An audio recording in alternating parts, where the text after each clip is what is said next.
Oh, ils sont trop mignons. Regarde comme ils regardent l'autre, genre tu fais pas qu'ils pètent, toi. Donc dans la volière maintenant on a 4 petits. Voilà, donc la dernière fois on avait dit qu'on avait des œufs, maintenant ça y est, tout le monde est né. Donc on a 4 petits et on ne sait pas encore si ce sont des mâles ou des femelles, hein, bien sûr, parce qu'on n'a pas encore fait le test. Ça devrait pas tarder d'ici quelques semaines pour savoir si combien de mâles et combien de femelles on a.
Ce matin, je suis avec Paul et Damien et je me dirige vers la clinique avec Oli, notre femelle Oslo, qui depuis quelques temps mange pas beaucoup, perd du poids et donc on a décidé de lui faire un petit bilan médical pour essayer de voir s'il n'y a pas une pathologie derrière tout ça.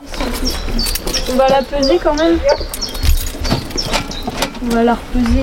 C'est bon pour moi dans les demi-heures. C'est bon, on fait ça alors.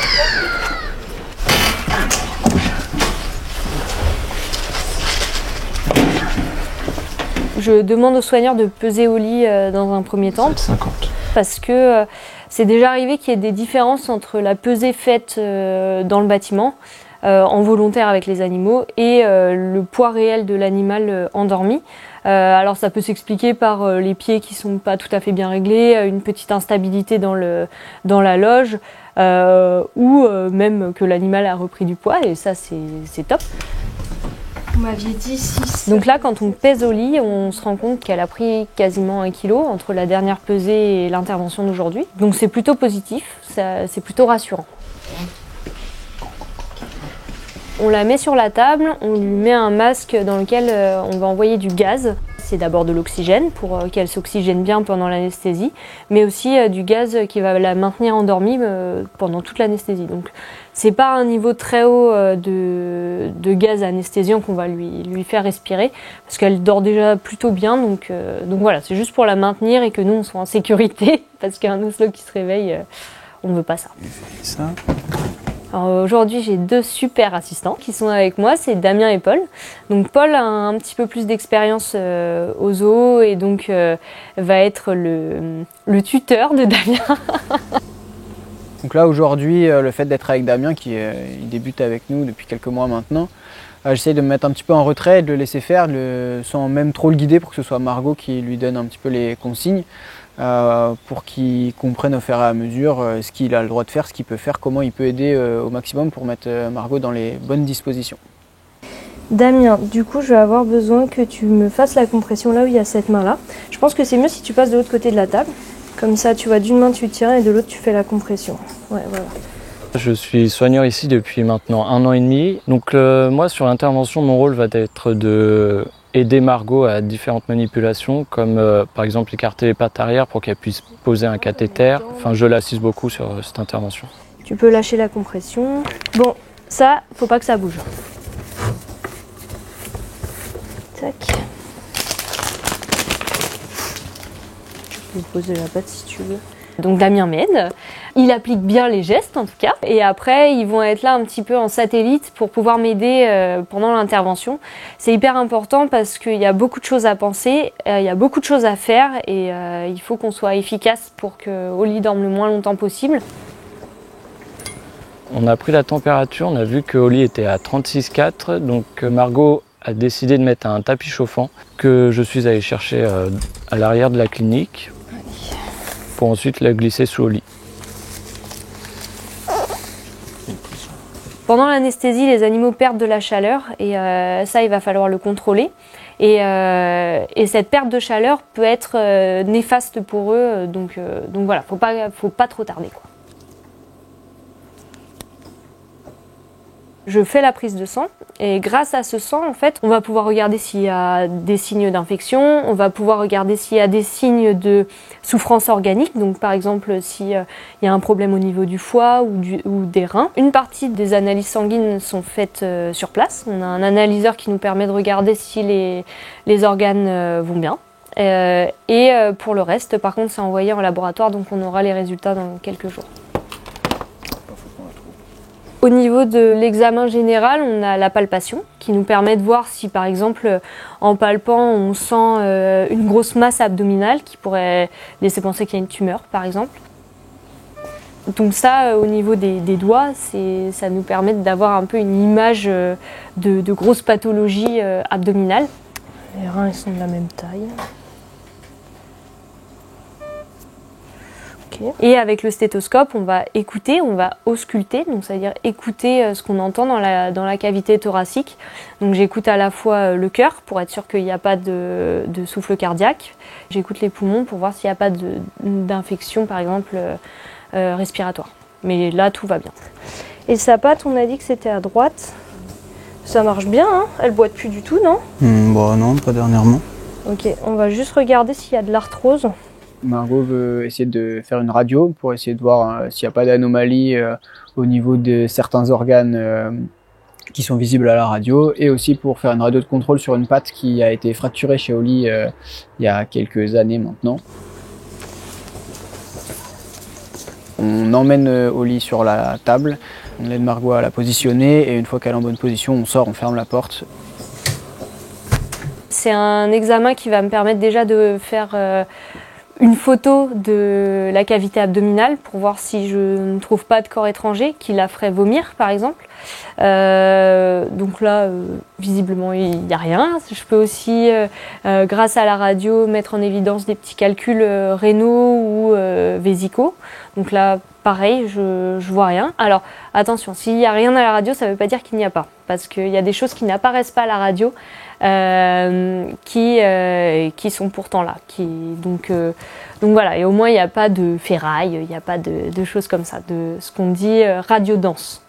J'en profite aussi pour faire un contrôle radio d'une fracture ancienne qu'elle a eue au niveau de sa patte antérieure droite, pour laquelle on avait posé des plaques pour réparer la fracture et voir si tout est bien cicatrisé, s'il n'y a pas d'arthrose qui pourrait entraîner une douleur et donc peut-être lui enlever l'envie de s'alimenter correctement.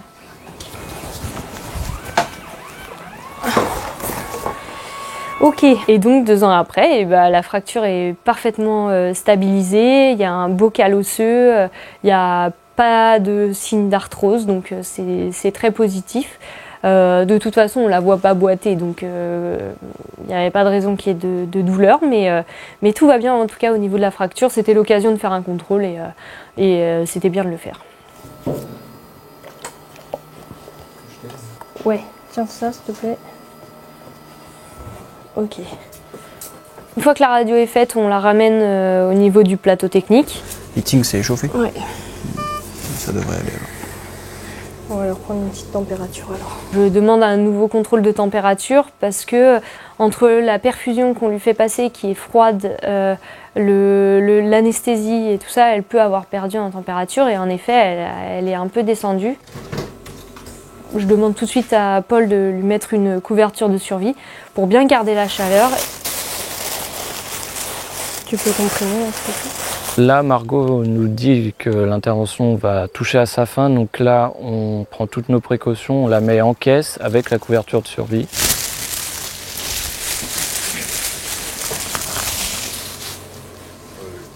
Tiens, ouais, Damien, passe de l'autre côté parce que là, elle peut se réveiller un peu à tout moment. Tu peux faire ça, je vais juste regarder l'heure pour savoir combien de temps on en est. Tu la réchauffes. Margot va mettre l'antidote et moi, mon rôle va être de la réchauffer encore une fois avec cette fois un sèche-cheveux.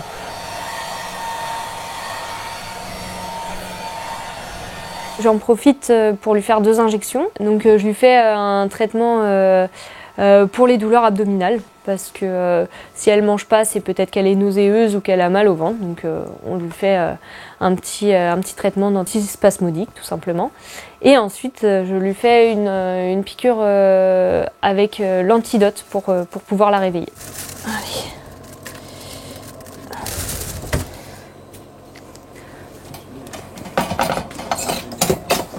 Une fois l'antidote fait, il se passe vraiment quelques minutes avant que je vois l'oreille d'Oli qui commence à bouger. Donc là, pour des raisons de sécurité, il faut vraiment fermer la caisse et la faire retourner dans son bâtiment. Donc on va rapidement au bâtiment pour pouvoir avoir le temps d'ouvrir la caisse quand même dans la loge et pouvoir la laisser sortir.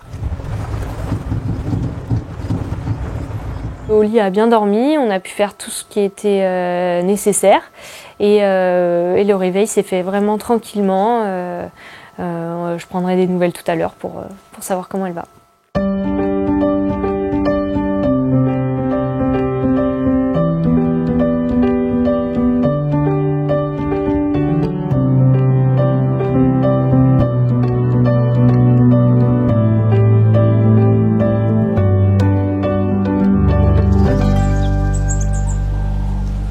On va aller voir les petits bébés. Bah, ce matin, ça bougeait. Oh, Il y en avait 2 qui étaient devant Les le 4 sortent bien quand même. Oui. Ce matin, je suis avec Hélène et nous allons aller voir les chouettes de l'Oural. Coucou. J'adore. Non mais vraiment, ils sont trop mignons. Comme ça. Donc dans la volière, maintenant, on a 4 petits. Voilà, donc la dernière fois, on avait dit qu'on avait des œufs. Maintenant, ça y est, tout le monde est né. Oh, ils sont trop mignons. Regarde comment ils regardent l'autre. Genre, tu pensais qu'ils pètent, toi? Coucou. Et tu trouves pas qu'ils ont tous une tête différente? Il y en a un, il a pas le même disque facial. On observe beaucoup le disque facial des 4 bébés parce qu'on trouve qu'ils sont différents. Il y en a un qui est un petit peu moins rond que les autres. Soit il est très différent, soit il est en train de muer. C'est possible que le petit duvet va laisser la place aux plumes, tout simplement. Et les parents qui dorment. Eux, ils sont là en mode c'est bon, maintenant on fait plus rien. Ils se débrouillent. Qu'est-ce qu'ils vont nous faire si on rentre, les parents? Il y a papa et maman qui guettent, hein. Ils sont pas fous, ils font attention à ce qu'on fait aussi parce qu'on est avec leurs petits, donc ils sont encore très maternels et très paternels avec leur bébé. Donc on se méfie toujours de leur réaction, surtout de maman. Zoup. En général, on les nourrit en passant la nourriture par l'extérieur de la volière. Là, on a quand même envie de s'approcher, de les voir d'un petit peu plus près, donc on s'autorise une petite rentrée dans la volière. Oh. Bonjour les loulous. Un rebonjour, on s'est vu ce matin. J'ai le droit de faire une photo. Vous voulez bien les parents? Ouais. S'en fiche. Il manque un peu de lumière. Hein. Elle a bougé quand même. Ouais, je sais qu'elle me regarde méchant là. Ouais, puis elle est montée en triangle. Dès qu'on s'approche un petit peu plus près pour faire des photos, maman se rapproche elle aussi. Elle est quand même aux aguets, quoi. Elle fait attention. Si jamais on s'approche de trop, je pense qu'on peut se faire attaquer. Oh, c'est quand même mignon à ce stade de duvet. Hein. Attends, elle est prendre des ouais, on dirait des grosses peluches toutes douces. Des petits pompons. Oh, mais je les aime trop, ils sont trop mignons. On a passé un moment avec Hélène sympa. On aime bien ces petits moments-là. Ça nous fait une pause dans notre journée un peu rythmée parfois. Ça nous permet de les observer, de faire un peu les gagas. Mais c'est sympa. C'est les meilleurs moments de notre métier, c'est quand il y a des naissances comme ça. Ils ont bien grandi. Petit bébé comme ça. Ça y est, on est parti. Il commence à somnoler un peu. Vous avez vu qu'on avait déposé à manger quand même. Hein. Aïe. Bon, ce sera pour ce soir, quoi. Prochaine étape, ça va être de prélever quelques plumes pour envoyer analyser en laboratoire pour les sexer, pour qu'on puisse dire, nous, aux personnes qui gèrent le programme, si c'est des mâles ou des femelles. Le programme des chouettes de l'Oural, c'est un programme de réintroduction dans le milieu naturel. Donc quand on a des jeunes, en fait, ils partent en Allemagne afin d'être réintroduits en totale liberté dans la forêt noire. Donc on est hyper content de participer à ce programme et c'est un programme qui fonctionne très bien puisque les premiers bébés qui ont été relâchés reproduisent déjà à leur tour. Donc c'est chouette. Ah, vous êtes beau. Tête. Bon allez, on a du boulot quand même. Hein. Oui, accessoirement. On va remonter. Là niveau bébé, on est quand même servi hein, cette année. Bah oui. C'est cool. Bébé chouette, bébé cigogne, bébé conure.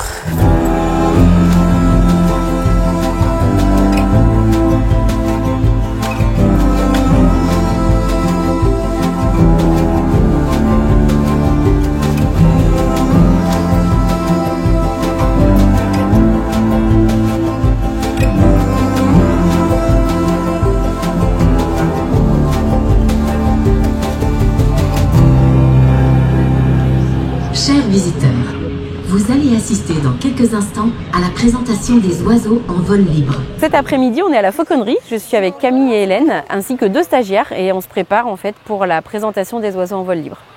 Il a été super en entraînement, mais en spectacle, il est coquin. Donc les hérons, tu connais maintenant? Oui. Vous pensez à retourner voir à la souche à 25? Je l'ai vu la pie. On a des stagiaires en sono, il y en a un qui est en formation, donc c'est important de bien répartir les tâches pour tout le monde, que ce soit clair pour tout le monde aussi, pour qu'on soit tous au top. Et puis donc Hélène et moi-même, on va faire le micro aujourd'hui. Et puis voilà, on part, on se lance. Bonjour à tous! Bienvenue ici sur le site des oiseaux. Nous vous proposons aujourd'hui d'embarquer avec nous pour un petit tour du monde coloré. Et les premiers qui nous rejoignent ont la grande particularité d'être présents sur tous les continents. Ce sont les hérons garde-bœufs, un oiseau qu'à l'origine on ne rencontrait qu'en Afrique. Là au niveau du micro, moi je vais commencer la présentation et après Hélène va prendre le relais et puis on re-switch 1 ou 2 fois pendant la présentation. Allez, on va pouvoir les remercier d'avoir inauguré notre voyage. Donc moi je commence avec juste la petite introduction avec les hérons et après avec l'exercice de Fanzi. Mais Fanzi dans le milieu naturel, il irait aussi chasser des serpents. On va donc essayer ici de reconstituer une petite scène de chasse avec lui. C'est bon, il y a encore des pâquerettes? Ah, Fanzi. Ah, il a l'air hyper inspiré par mon exercice aujourd'hui. Il est quand même drôle parce qu'on l'a fait en entraînement les 2 jours précédents, il a été parfait et en spectacle ils sont différents quoi. Ils sentent que c'est pas la même ambiance, qu'ils peuvent se permettre plus de choses tout simplement. Donc bon voilà, fidèle à lui-même. Allez, on peut féliciter Fanzi. La machine est lancée, je suis au micro et je vais aussi faire voler certains oiseaux. Alors comme vous pouvez l'entendre, Ulu est une grande bavarde. Tout simplement parce qu'elle a été élevée par l'homme. C'est sa manière à elle de communiquer avec nous. Allez, on va lui demander un dernier passage à notre belle Ulu. Ah, comme je vous le dis, c'est une grande bavarde. Et on va pouvoir saluer Ulu.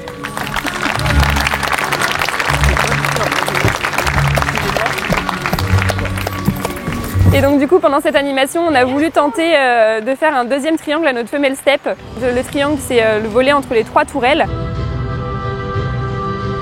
Et donc du coup on a voulu le faire le 2e et en fait ça a été un peu laborieux. Le premier a été très spontané mais le 2e elle est restée bloquée en tourelle pendant bien 5-10 minutes et il a fallu que je meuble pendant tout ce temps-là. Alors bien sûr, ce sont des aigles, ils ont extrêmement de force dans les pattes, mais malgré ça, ce sont de piètres chasseurs. Effectivement, ils vont préférer aller houspiller d'autres oiseaux qui, eux, ont mérité leur proie dignement. Ça a été un peu long, mais bon, on s'habitue, c'est ça aussi de travailler avec du vivant, c'est de jouer avec le fait que des fois, ils veulent pas venir avec nous.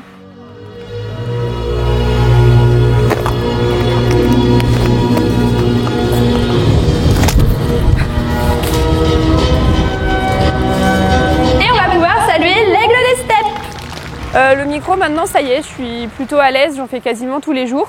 Le texte je le connais pratiquement par cœur, enfin même si oui je le connais par cœur on va dire parce que voilà après on change quelques phrases au fur et à mesure du spectacle, c'est pas du par cœur mais voilà oui maintenant au micro je suis plutôt à l'aise et vu que j'en fais tous les jours c'est devenu une habitude donc aucun stress à être au micro. Voici tout d'abord Elfie, la chouette de l'Oural.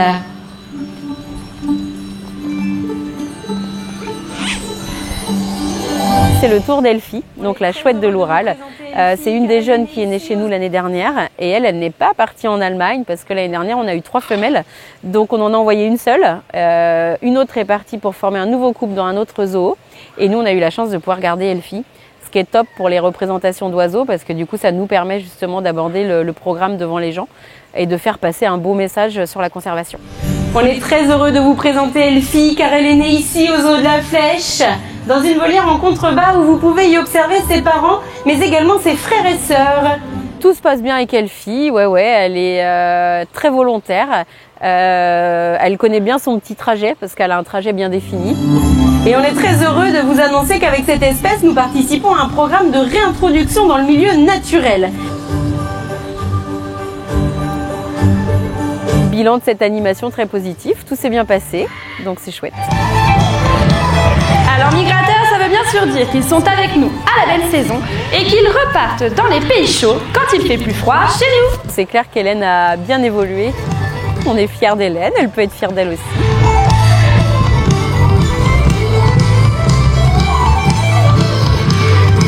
J'espère que tous nos oiseaux vous auront fait passer un agréable moment. Toute l'équipe se joint à moi pour vous souhaiter une très belle journée au parc zoologique de la Flèche. Merci et au revoir à tous.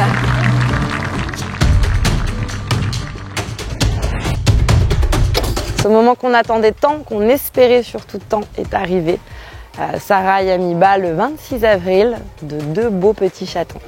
C'est super important parce que la population des chats pêcheurs en captivité se porte pas très bien en Europe, avec énormément de couples vieillissants. Il y a des chatons chez les chats pêcheurs. Oui, ça y est, enfin.